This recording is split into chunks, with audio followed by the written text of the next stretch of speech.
Today on Raiders All 22, we break down the Lions at Raiders game. It was a huge win with big plays on both sides of the ball, so we're going to take a look at the various schemes and execution that made the win possible. So first up, we're going to take a look at how our receivers were able to gain separation. So Zay Jones is lined up here in the left slot, and watch the head fake he's going to put right here on the cornerback. And when I show the replay, you can see just how much separation he gets from that move there, and makes himself an easy target for Derek Carr. Carr had one of his best games of the season, really one of the finest games I've seen him play when you consider how badly the ball was snapped on a consistent basis from backup center Andre James. No judgment against James, he will get better. Obviously this is a learning experience, and you can see here part of what makes this Zay Jones crossing route possible is Jalen Richard does a great job of picking up the blitzing linebacker. So Renfrow's lined here in the flanker position. He's going to run a slant route, and he's going to be matched up one-on-one with the cornerback. And right here, you can see he does that really hard step inside, and it's tough to defend the slant when the receiver runs a good route like this. Ty Williams is back and looking healthy. You can see here him at split end on the left. He's going to get a sweet head fake and get his guy turned around. So watch this right here. He's going to fake like he's heading back outside, and he's going to cut the route inside, completely gets his defensive back turned around, and then Derek Carr drops a dime to find him for the big completion.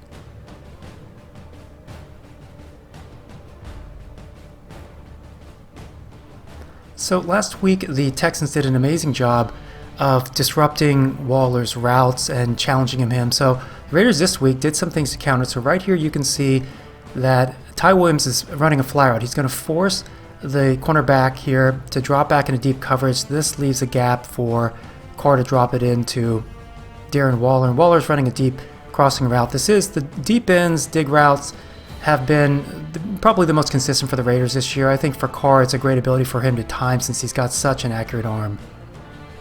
We'll take a look here at another Waller crossing route. So he's lined up here, split end off of left tackle Colton Miller, and you're going to see right here we're going to get a mesh concept. So Williams is running across the route in the opposite direction. He rubs the defensive back that's on Waller, which helps to spring him here, and then Carr drops a dime right in stride so that Waller can continue running through the ball and make a huge play. The other thing that makes this possible is the blitz pickup. Watch Jalen Richard, he comes up and gives a nice pop there toward the blitzer. So as I mentioned earlier, Andre James really struggled with his snap consistency. This ball actually hit the turf, and it's a miracle that Derek Carr was able to pick it up and scramble and throw the ball away. But think about how disruptive this is. Carr had to deal with bad snaps throughout the game, yet he still performed.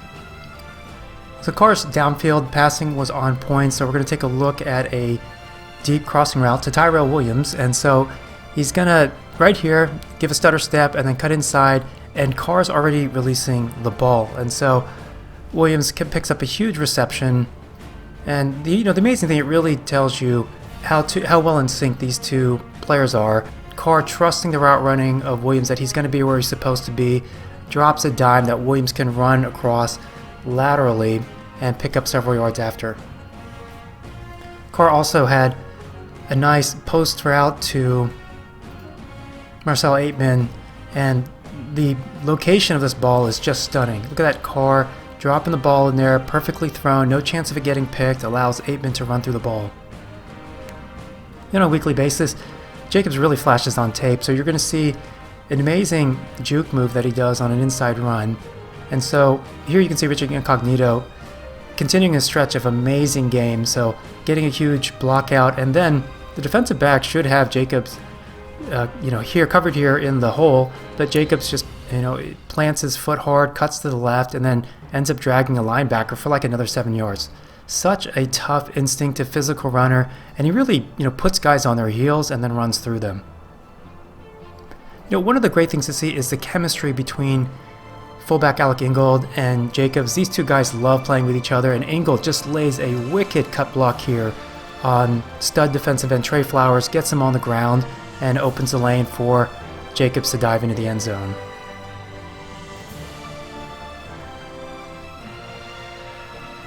Jacobs does a great job of avoiding tackles for loss. So on this play here, this is on a 1st and 20. The cornerback should have a clean shot at Jacobs to take him down for tackle for loss or at least for no gain, but he quickly laterally cuts inside and then makes another guy miss to pick up a good 7 yards. And this has really helped the Raiders to manage down and distance situations. So here's another good example of Jacobs avoiding what should be the tackle for no gain or for loss. So right here, so the defender comes up and Jacobs uses his right arm to post off the tackle and then turn upfield immediately and pick up 4 yards. So that's the difference between having a 2nd and 11 or 2nd and 10 versus a 2nd and 6. And it totally opens up the play. But Gruden actually talked about this, how good Jacobs is at avoiding taking negative yardage. And if you look at the next-gen stats from the NFL, I think it's so cool that they're publishing these. What you see is a bunch of yellow and green lines. So those are all runs that net positive yardage. No red lines indicating a tackle for loss. And that's amazing with the volume, the 28 carries that Jacobs had. So all of the running backs played really well. Let's take a look at a sweet option route here by Washington. So he's going to come out of the backfield, and he's the option to either, hook it left or right. He stays inside. Carr hits him perfectly in stride. So our run defense was really strong once again, and PJ Hall, every game he makes huge plays in the run. So look at this. So despite the double team, they don't push him off the 35-yard line. So he's anchoring against 2 guys, and he prevents the center from peeling off to get the block on Whitehead, right? So that's over 600 pounds pushing on 300, right? So you can see Whitehead here in the A-gap does a phenomenal job of anchoring and holding up those 2 blockers, which frees up Whitehead to make the unblocked tackle. Ferrell also showed up in the run game. This was his best game of the season, and thankfully the coaches played him at defensive end. They didn't kick him inside, so you can see here, stacks and sheds the tight end, makes a nice stuff with Hankins. And then another run stuff here from right defensive end, and initially Ferrell's going to get double teamed by both the left tackle, just the left tackle there, but he stacks and sheds him, makes the tackle for a short gain. So Arden Key also had his best game of the season, so you're going to see a stunt here. Key played at the right defensive tackle quite a bit. Now watch Ferrell. So he is cutting inside and he draws the attention of the left tackle. And that's what you want in a stunt. This gives Key a free path to the quarterback where he picks up the sack.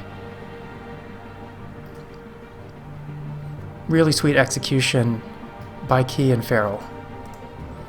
Hurst also flashed on tape. Obviously he had that big fumble recovery on the botched handoff. And here you're going to see he's going to beat the guard right off the bat with a sweet left a chop move and then rip under with his right arm, force Stafford to step up in the pocket and then just dump the ball off quickly. And obviously this is a big deal. You don't want Stafford to have time to survey the field and possibly locate another receiver. So this is Gunther's mug look. So you've got both A-gaps covered by linebackers, 6 guys crowding line of scrimmage. Usually we bring 4, but in this particular case we bring the house.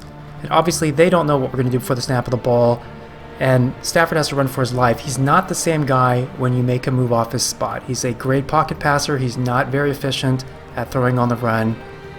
And you can see this here. So Ferrell's lined up at right defensive end, and he's going to get met in pass protection by the tight end. He's going to blow up the tight end and then get Stafford off his spot before Stafford have to step up and miss Amendola. So let's take a look at the secondary. So Stafford and these guys, Galladay and Jones, they're going to get theirs. I mean, you look at that throw and completion, Worley was all over this guy. That's just going to happen. The Lions' passing attack has been deadly this year.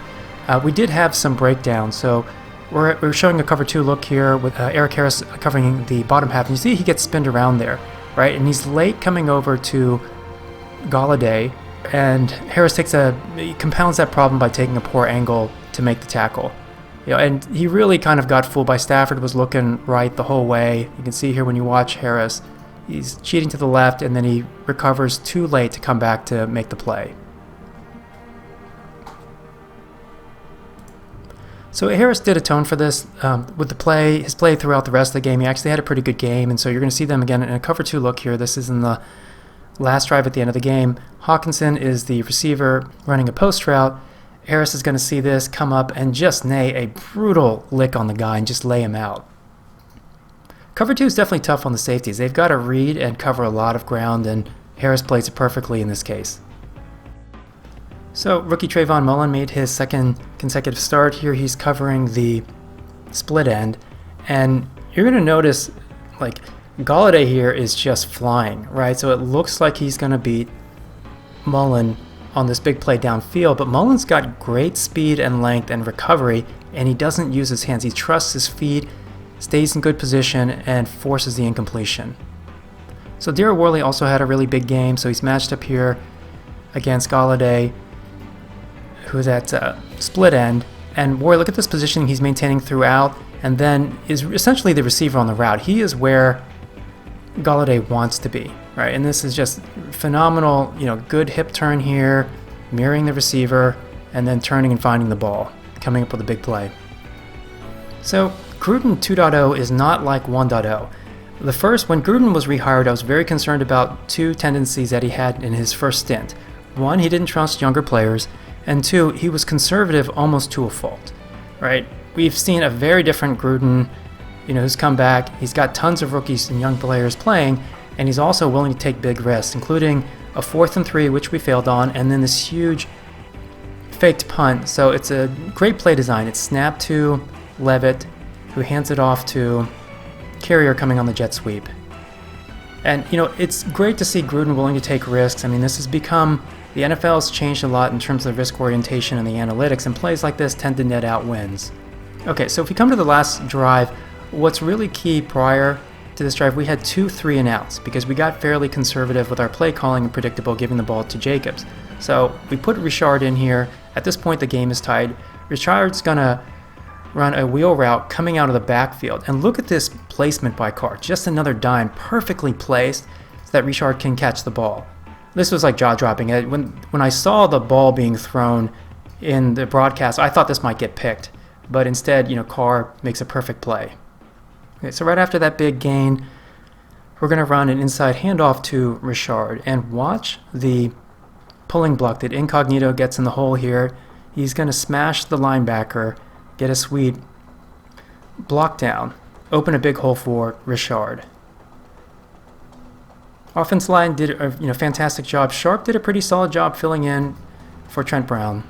And then, hey, that worked so well, why don't we just do it again?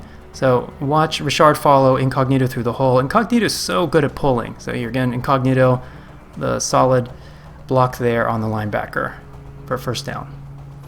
At this point, the Lions were getting pretty desperate. We're in danger of running out the clock and getting the game-winning score. So Richard's lined up here in flanker, and they bring the house. There's a delayed blitz by the linebacker, and you can see Carr is having to backpedal, throw off his back foot. He's got 6 guys coming at him, but he drops a perfect pass to Richard. And Richard, notice right there, right when he reached the first down marker, he slowed down to make sure that he stayed in bounds, because the goal here is to chew up as much clock as possible and then get the game-winning score.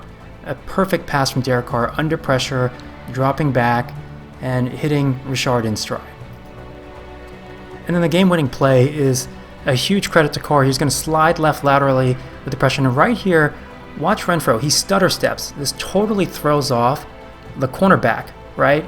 Renfrow gets big separation, and then Carr finds him there on the edge of the end zone.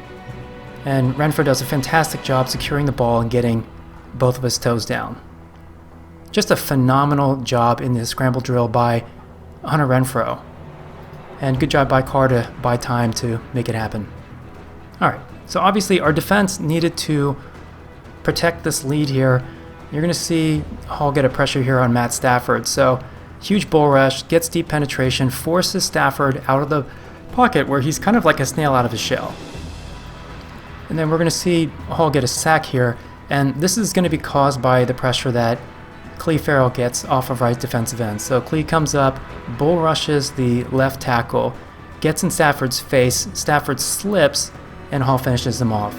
Again, Clee's best game of the year, and like I said, the vast majority of his snaps came at defensive end instead of defensive tackle, which I was very pleased to see.